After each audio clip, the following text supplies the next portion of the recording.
Okay, a lot of Americans have long days. A couple things. I've been involved in two impeachment trials. This is the second one. I just want to make an observation here. What the House managers were proposing yesterday is basically to destroy the institution of the presidency as we know it, make it naked when it comes to partisan impeachment, not have a venue to go to court and litigate privileges that have been exercised by prior presidents. When it comes to Donald Trump, they're willing to destroy the institution of the office in the name of getting him. So, bottom line, the Clinton impeachment was conducted by outside counsel. There's none here. Ken Starr spent 5 years investigating the president before we took up the matter in the House. The president was allowed to cross-examine Ken Starr at the House Judiciary Committee. He recommended 11 grounds for impeachment, and President Clinton utilized the courts extensively on his behalf.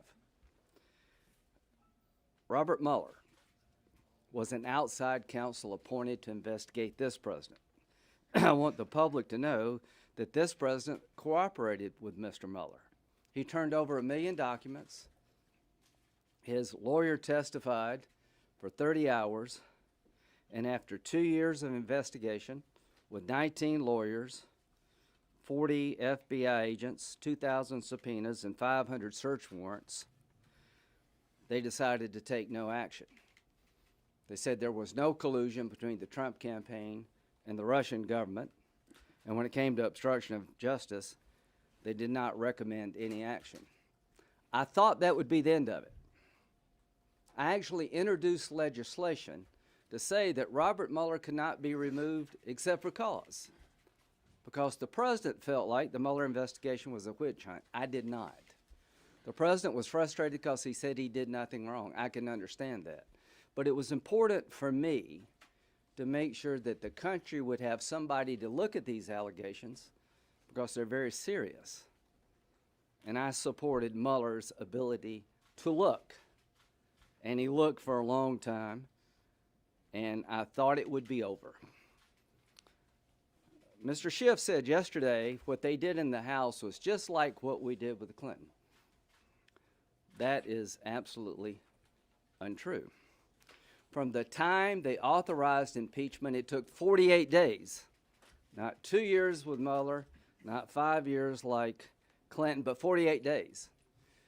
The fact-finding process was done in the Intel Committee, not the Judiciary Committee.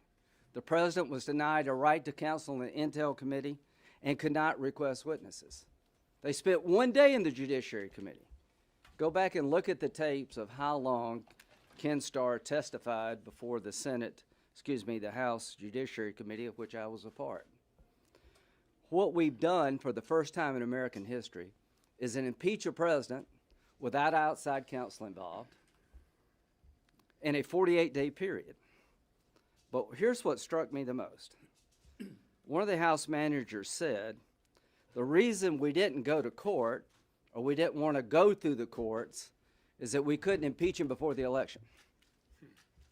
They withdrew from the the Deputy National Security Advisor case, where the Deputy National Security Advisor went to court and said, tell me what to do, Judge.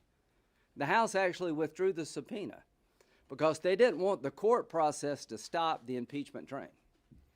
They would have the United States Senate create an impeachment process where the president would not be allowed to go to Article III courts to argue privileges that have been argued in every other impeachment trial and have been argued by presidents since George Washington. That would destroy the institution of the presidency as we know it. What would it do?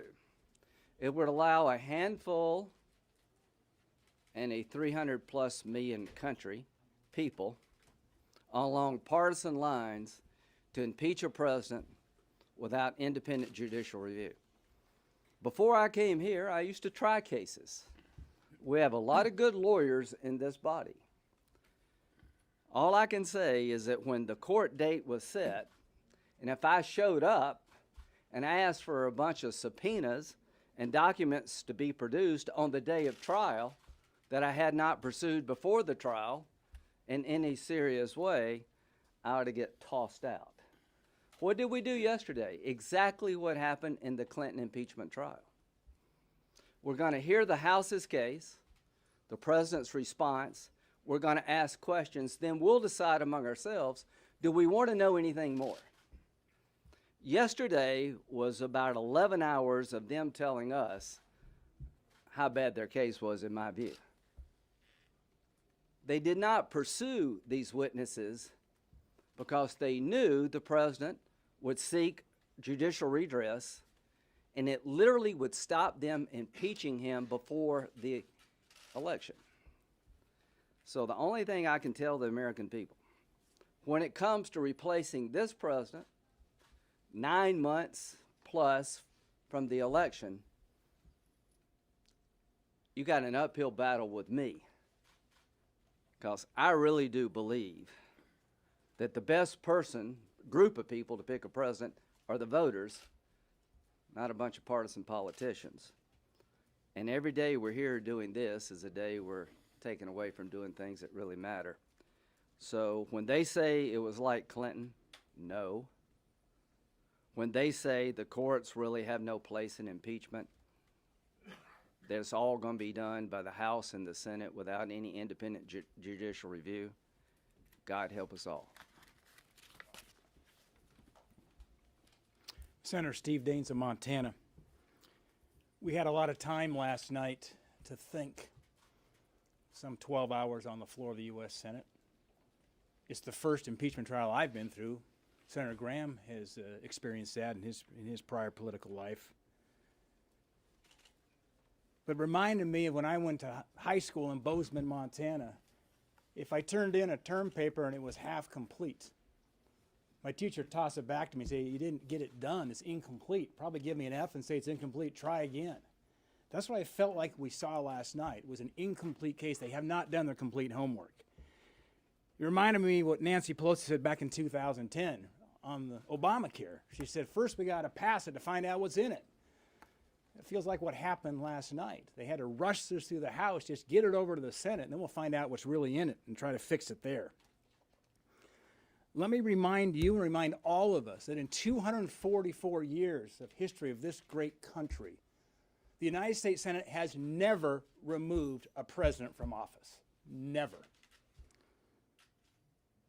You look at the 2 impeachment trials for presidents that we have had in the Senate over the course of our history.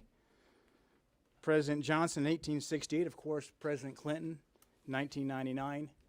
What's unique about this impeachment trial versus the other 2? The other 2 both had crimes alleged in the impeachment articles. President Trump's does not. The other 2 impeachment trials had bipartisan support coming out of the House. President Trump's impeachment coming out of the House did not. The first time we've ever seen that. There weren't many things that I agreed with what Chairman Nadler said last night. But he did say something that I hope everybody heard that actually went back to the Clinton days. Was it, and I will paraphrase it, kind of God help us if we ever move through an impeachment on a purely partisan basis. Nadler's words back then were wise, and I hope he would heed them today, because this is the most partisan impeachment process ever seen in the history of this great country. No crimes alleged in the Trump impeachment articles, not bipartisan, and a very important and final point is that if you look at what the Democrats are asking the United States Senate to do, it is to remove President Trump from office and to bar him from ever holding office again. What's also unique about this trial versus President Clinton, this is done in an election year. It really begs a fundamental question as well, is should the United States Senate decide the 2020 election and overturn the 2016 election by removing this president from office? I put the trust in the voters of this country. They should have that say, not the United States Senate. Senator Mike Braun from Indiana. I always listen to the people that speak before me because I think you learn a lot from that. I'm going to talk about where this trial is going to go, put it into context a little bit. I haven't been here that long, but needless to say, the first year has been a doozy, and never thought I'd be sitting in on something like this. Was listening to Lindsey, thought it would be over. I think we all wished it would have been. The Mueller report fell flat, and now we're into the second act. I'm going to relate this to the year I spent on the campaign trail, running in a practical, functional state like Indiana. And I generally get a pretty good idea of what lies down the road. That's the essence of being a good Main Street entrepreneur. And all I can tell you is we made it through the primary, and I didn't realize the vitriol that we've got in this country. And of now being here a year, wonder how we're going to get through it. My election played out like that. By the time you were done, and I thought I came from a pretty wholesome place, small town in Indiana, built my own business there over 37 years. But when you're categorized as a liar, a hypocrite, and all that kind of stuff, that is what's wrong with the country. We're polarized, and we should be, syncing up on things like the cost of health care, infrastructure, stabilizing entitlements. Listen to what Steve said. The case was built like a half-prepared term paper. Remember back in college, to get good grades, you had to know the process. You had to know what your professor was interested in hearing from you. It may sound like that doesn't sound very wholesome in terms of really learning, but we're in the context currently of where the country is divided, it's polarized, and we are talking about impeaching a president before inauguration, and you're doing it up through what we're seeing now. That's the context playing out. What you saw yesterday was the process playing out. When it was full of visual aids, it was full of regurgitation of information we've already heard, because a lot of times when your case is weak, you try to repeat it over and over, wear the opposition out. So all along, I've said I'm going to be attentive. I'm going to listen to all the new information that comes along. I want this to end up in a fair trial with a verdict. And I think the big dynamic we've been missing so far has been we haven't heard anything from the defense or the other side. And all I can tell you is that many of us in America were fed up with business as usual. That was the main reason I ran. And when President Trump came along, we all knew it was going to be an interesting presidency. It's playing out. I hope when we're all through this, and I think we're going to arrive at a verdict that's going to vindicate the president, that we come back together and unite on the common elements. So the context has been bad. That's what's got us to this point. The process, keep an eye on it. I think one side's going to be overly emphasizing that, and we're going to get down to the merits of the case, and that's why the president will be vindicated with a verdict of acquittal. We will take questions. Yes, Senator, I was wondering if you could comment, Maria Pena with Telemundo. I was wondering if you could comment about President Trump's statements, between last night and today, saying that he's willing to testify, but his team doesn't let him, and also that they're holding on to all these materials that the White House refused to turn over last year, which is exactly what the Democrats are making, the case out of, that this is why they're demanding more witnesses and documents. So can you respond to Sure, that? I'll be glad to. Let me respond to the idea that I don't think any president's above the law. Chris Coons came to me and said, would you join me in an effort to send a signal to the country that Mueller can't be dismissed without cause? Because the president was saying some pretty rough, tough things about Mueller. Remember the Nixon case? That's one of the things that got Nixon in trouble. He fired the prosecutor. So here's what I saw yesterday. I saw an effort to ask the Senate to ignore every privilege that President Clinton was able to exercise, Nixon was able to exercise, and to suggest to the Senate that an independent judiciary really is a non-player. If I were the president, I wouldn't cooperate with these guys at all. I'm the same guy that said, you can't fire Mueller. I encouraged him to work with Mueller. Mueller is a man of the law. Schiff, Nadler, and Pelosi impeached this president in 48 days. I wouldn't give them the time of day. They're on a crusade to destroy this man. And they don't care what they destroy in the process of trying to destroy Donald Trump. I do care. So to my Democratic colleagues, you can say what you want about me, but I'm covering up nothing. I'm exposing your hatred of this president to the point that you would destroy the institution. Nobody would be saying this about a Democratic president if a Republican House had done this. You wouldn't even ask me that question.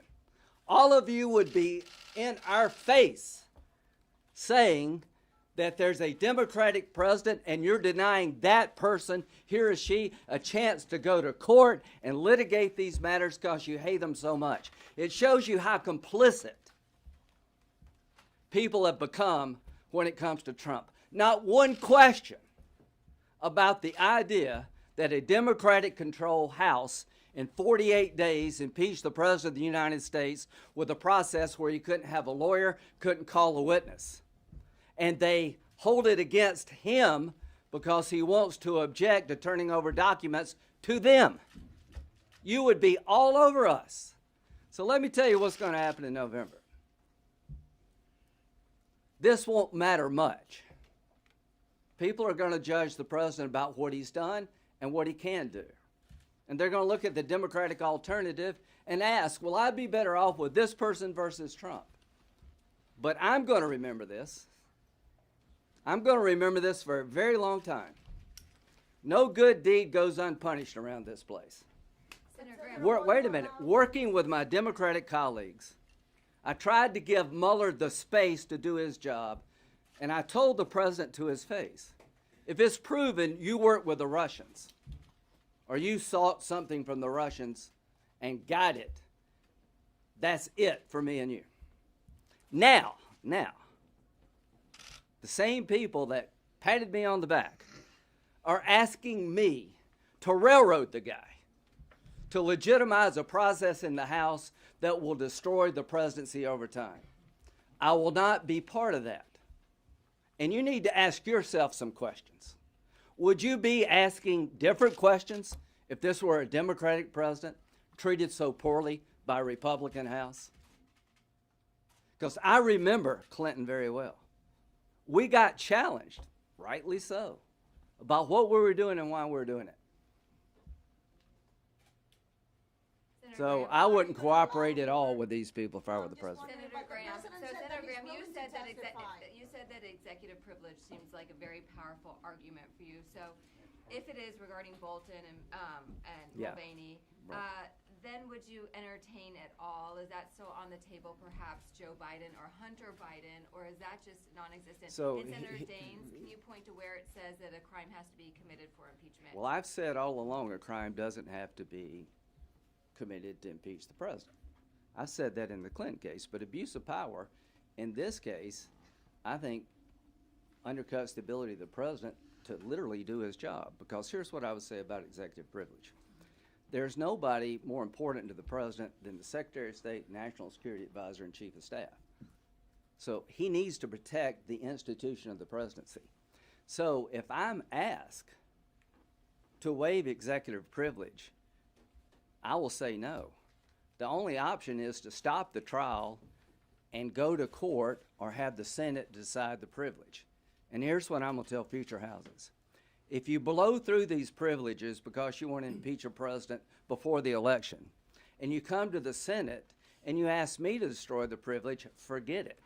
I'm not going to reward this kind of behavior. So the only option available to the Senate now is to recognize the privilege, and that's the end of Bolton's testimony, or stop the trial and send it to court, which they should have done to begin with.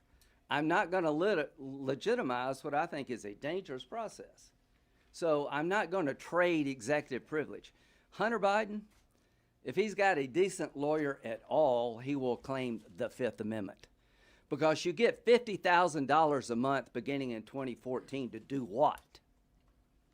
And when your company gets investigated by the Ukrainian prosecutor, the same day you get on the phone to the State Department and your business partner meets with John Kerry, this dismissal that Hunter Biden did everything on the up and up, I don't know that he did everything on the up and up.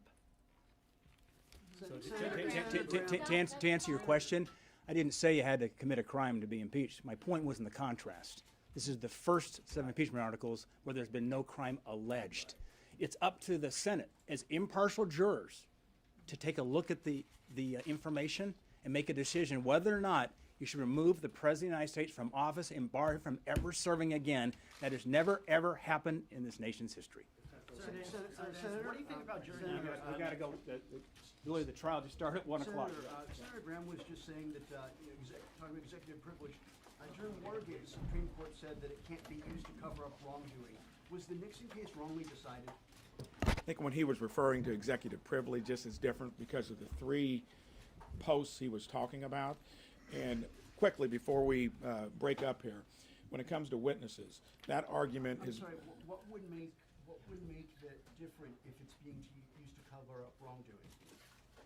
What would make it different just because the National Security Advisor or the Secretary of State is a witness to that?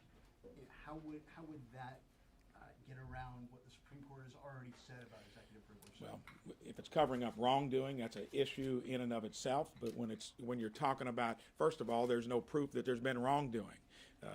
Most people would take a different point of view, as Lindsey and Steve talked about. But when it comes to executive privilege, it's different in this case because of the 3 posts. So you're saying that it's okay for a president to ask a foreign leader to investigate a political rival and withhold foreign aid to coerce him into doing so?